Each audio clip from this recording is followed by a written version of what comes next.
Dogs don't stare at concrete walls for 3 straight hours, unless something behind them wants to stay hidden. The sound woke me first. Not barking. Rex almost never barked indoors. It was the low growl that pulled me out of sleep at 2:13 in the morning, the kind that vibrated through the floorboards like a diesel engine idling too close to the house. I grabbed the Glock from my nightstand out of instinct more than fear and stepped into the hallway barefoot. The air felt cold enough to sting my lungs. Rex stood at the basement door completely motionless, ears pinned forward, muscles tight under his black and tan coat. 7 years working military patrol together had taught me one thing fast.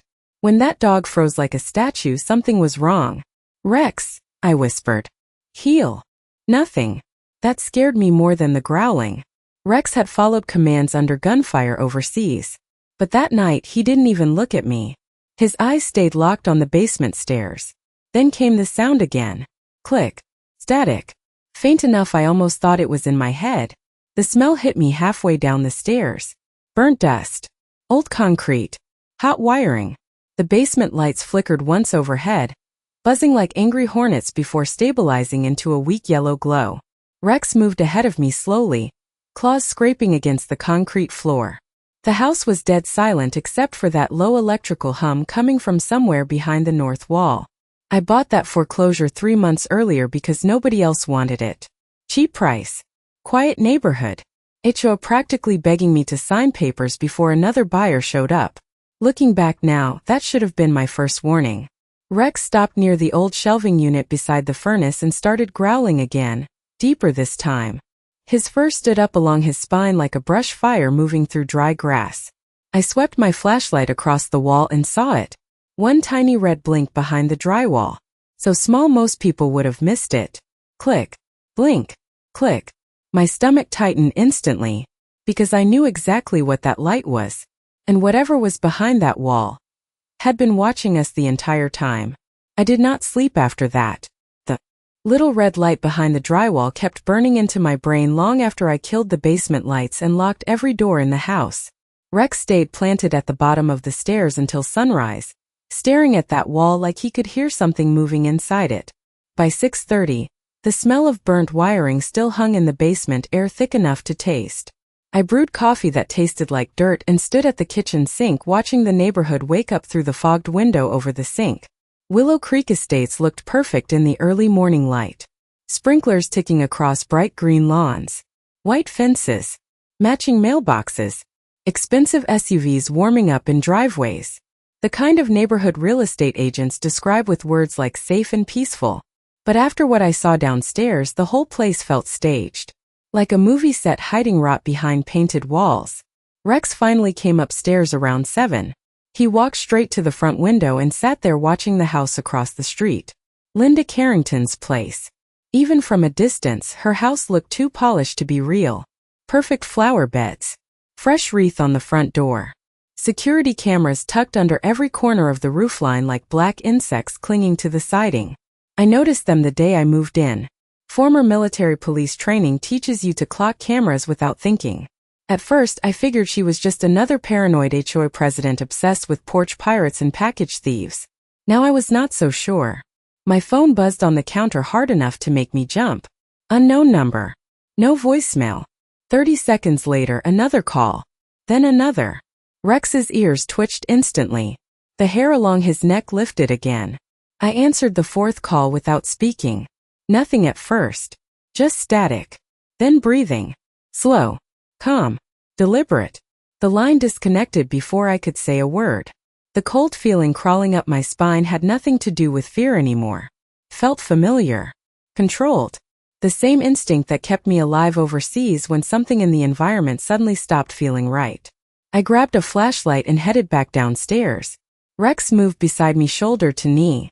Silent now. Focused. The blinking red light still flashed behind the wall every few seconds. Click. Blink. Click. And this time, I noticed fresh drywall dust on the floor that definitely had not been there the night before. The drywall dust changed everything. Tiny white flakes scattered across the concrete floor beneath the blinking light like someone had been inside that wall within the last few hours.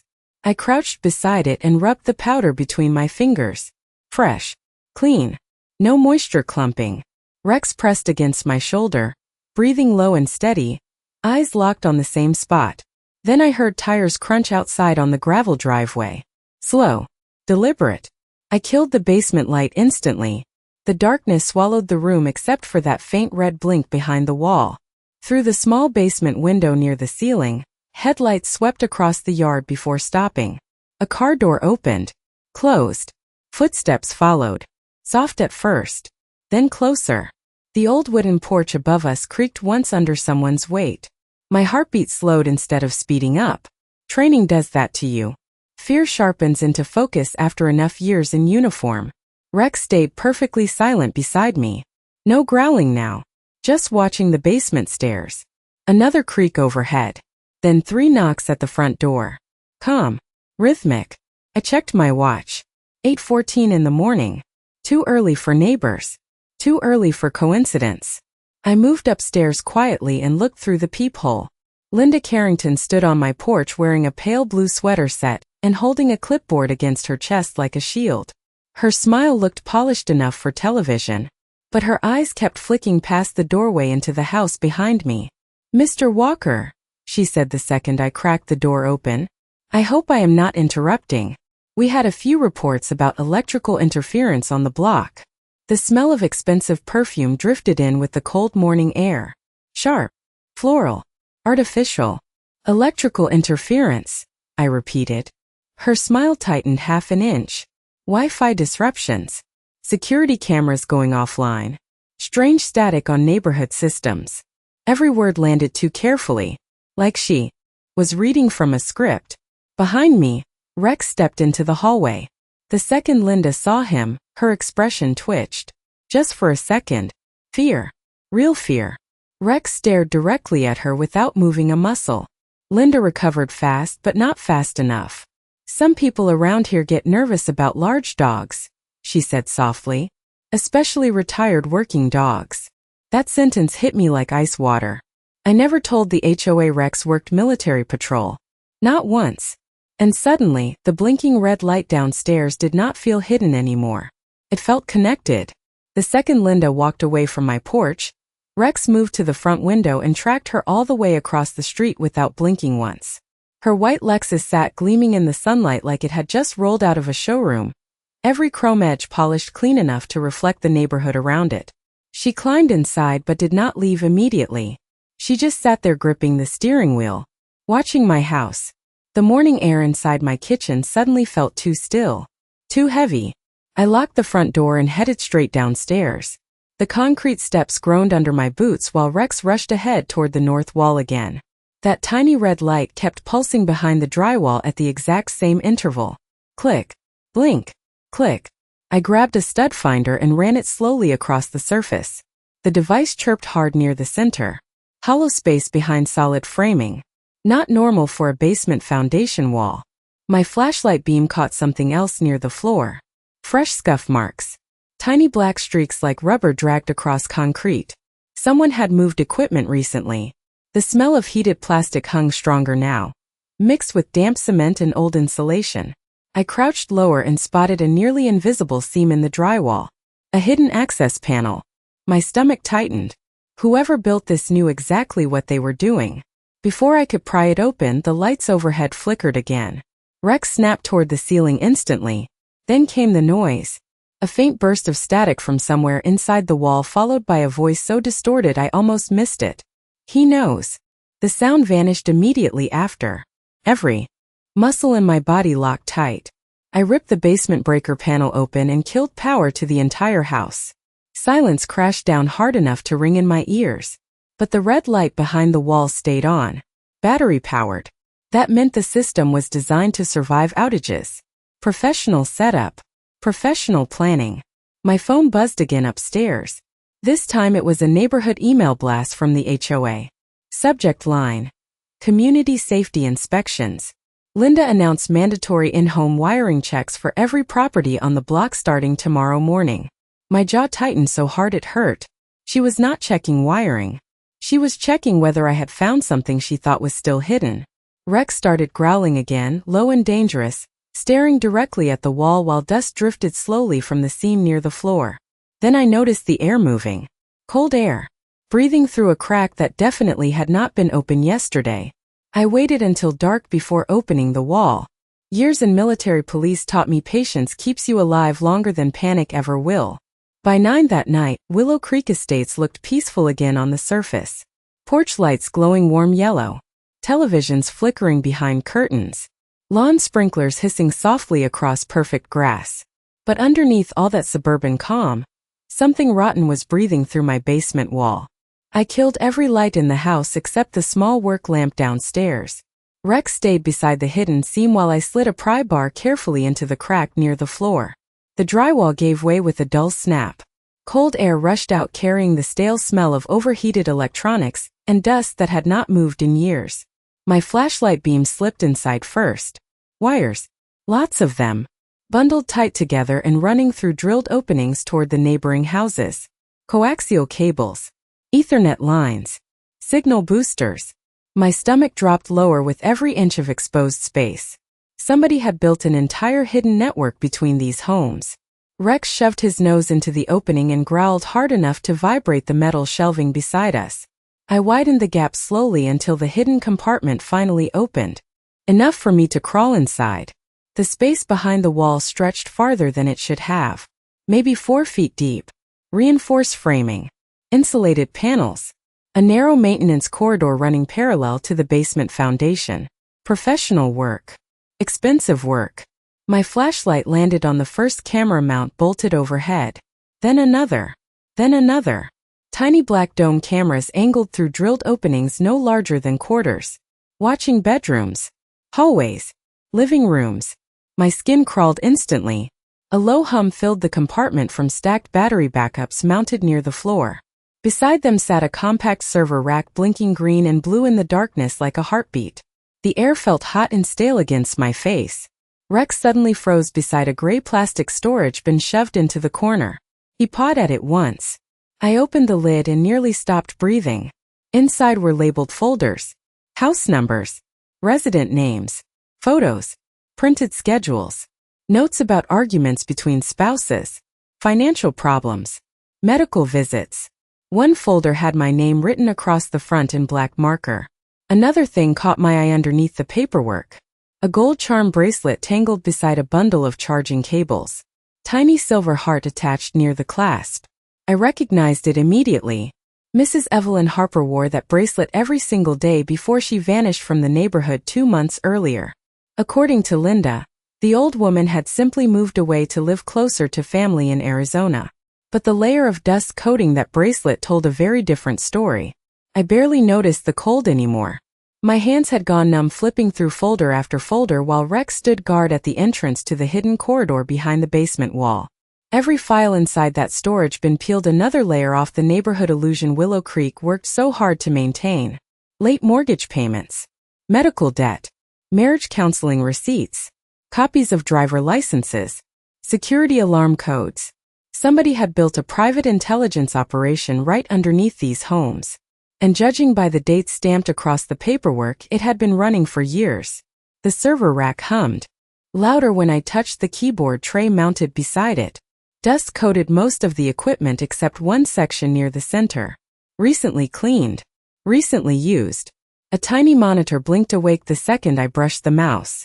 Static rolled across the screen before multiple camera feeds suddenly appeared all at once. Living rooms. Kitchens. Garages. At least 20 homes streamed silently across the display in grainy black and white. My pulse slowed into that cold, focused rhythm I used to get before raids overseas. One feed stopped me cold. Mrs. Harper's living room. Timestamp 3 weeks after Linda claimed she moved away. The elderly woman sat alone in her recliner reading under a lamp, while someone zoomed the camera slowly toward her financial paperwork spread across the coffee table.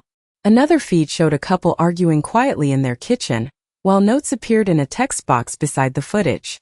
Leverage potential. Payment delinquency. Possible foreclosure target. The sickness crawling through my stomach turned into anger fast. These people were not protecting the neighborhood. They were hunting it. Rex suddenly stiffened near the corridor entrance. His ears snapped forward. Footsteps overhead. Directly above us in the kitchen. Slow creaks moved across the floorboards one step at a time. I killed the monitor instantly and shut off my flashlight. The hidden corridor dropped into total darkness except for the blinking green server lights. Someone was inside my house. The footsteps stopped overhead for 3 full seconds. Then came a metallic rattling sound from the basement door. Somebody testing the handle. Rex stayed perfectly silent beside me, but I could feel the vibration in his chest. Ready. Listening. Another rattle. Harder this time. Then Linda's voice drifted faintly through the floorboards above us. Calm. Controlled. Mr. Walker, she called softly. The HOA maintenance team noticed your electrical panel went offline. Silence followed. Then another voice answered her. Male. Lower. You think he found it? Every muscle in my body locked tight inside that hidden corridor while the server fans hummed around us like insects in the dark. I stayed inside that hidden corridor for almost 20 minutes without moving a muscle. The footsteps upstairs eventually faded. A car door slammed outside. Then silence settled back over the house, heavy enough to hear the server fan spinning beside me. Rex remained frozen near the opening, ears twitching toward every sound above us. The second I was sure they were gone, I crawled deeper into the corridor with my flashlight dimmed low. The narrow passage extended farther than I first realized, running beneath multiple properties like a service tunnel, hidden inside the neighborhood foundation line. My boots scraped across old concrete dust while cables snaked overhead in thick bundles wrapped with colored tape labels. House numbers. Camera IDs. Audio channels. Somebody engineered this place carefully. My phone suddenly vibrated in my pocket hard enough to make my pulse jump. Text message. Unknown number. You should let this go. A second message appeared immediately after. Some things keep neighborhoods safe. The cold anger rising through my chest felt cleaner now. Sharper. Whoever sent that message thought intimidation still worked on me. They had no idea how many years I spent dealing with cartel informants and organized surveillance operations overseas. The smell inside that corridor reminded me of military comms bunkers. Hot electronics. Dust. Battery acid. Hidden systems feeding information upward to people who thought nobody would ever look beneath the surface. I started photographing everything. Server racks. Resident files. Camera feeds. Wiring paths. Serial numbers. Rex stayed beside me while I documented every inch carefully, the same way military evidence teams taught us overseas. Chain of custody matters. Details matter more. Near the far end of the corridor, my flashlight landed on something bolted into the concrete wall behind another cluster of monitors. A digital property map of Willow Creek Estates. Certain homes were highlighted red, others green. Beside each address sat notes. Divorce risk. Late payments. Possible sale pressure. Non-compliant owner. The whole neighborhood was being categorized like targets in an operation. Then I saw my own address. Blinking yellow on the screen. Underneath it were 3 words that turned my blood cold. Ex-military. Potential threat. Rex suddenly growled low again. This time toward the opposite end of the corridor. I killed the flashlight instantly. Soft scraping noises echoed somewhere deeper in the darkness ahead of us. Slow movement. Careful movement. Somebody else was inside the tunnel with us.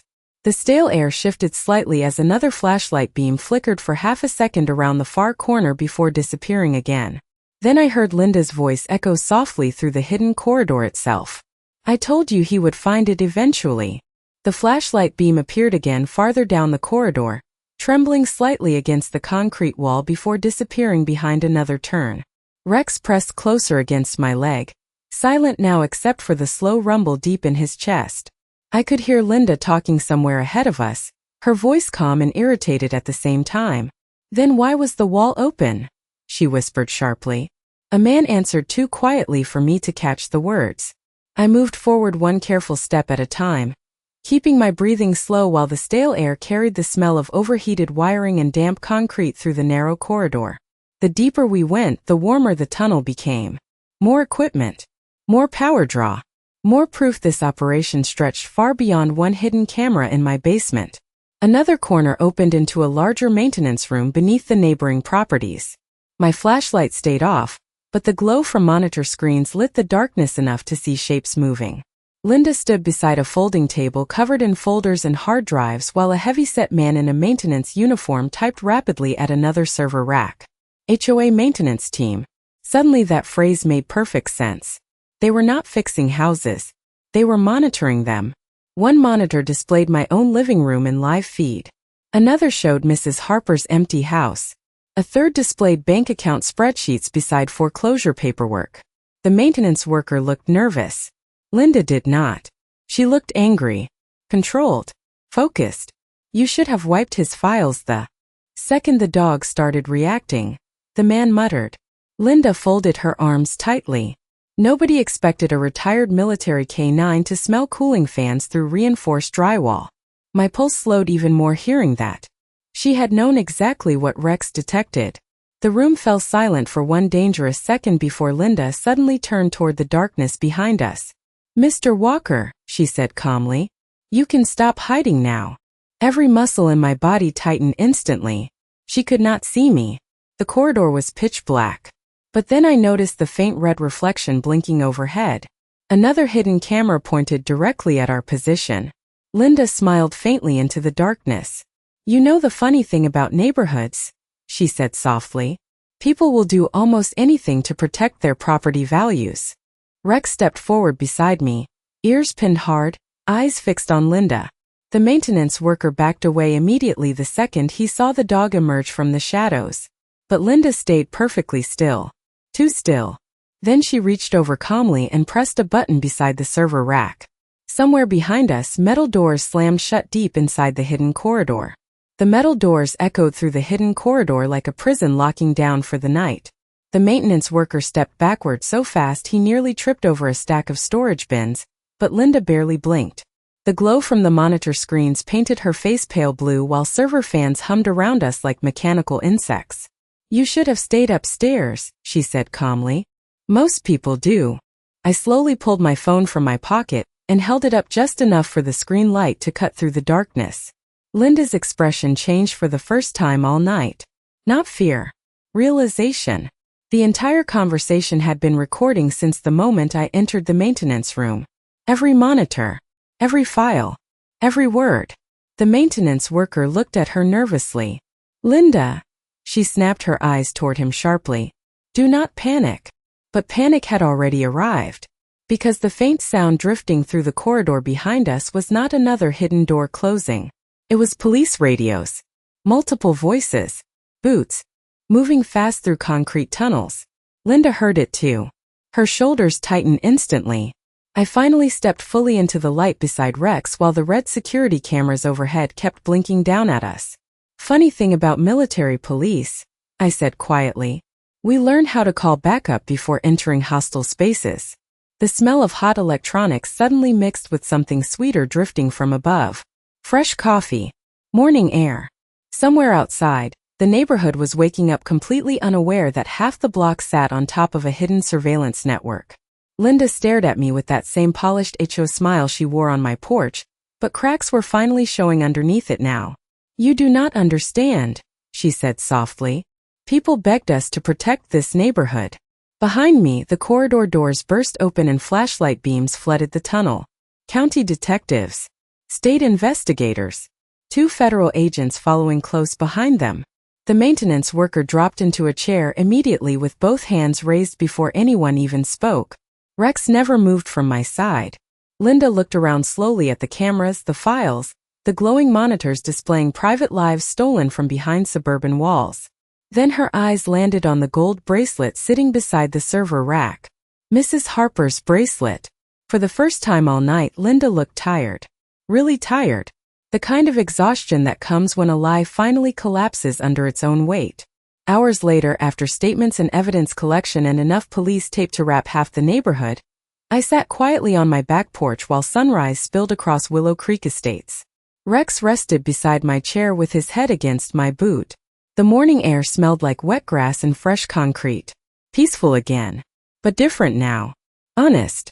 I looked down at Rex scratching lazily at the porch boards and shook my head softly. People think dogs protect homes, I murmured. Sometimes they protect the truth.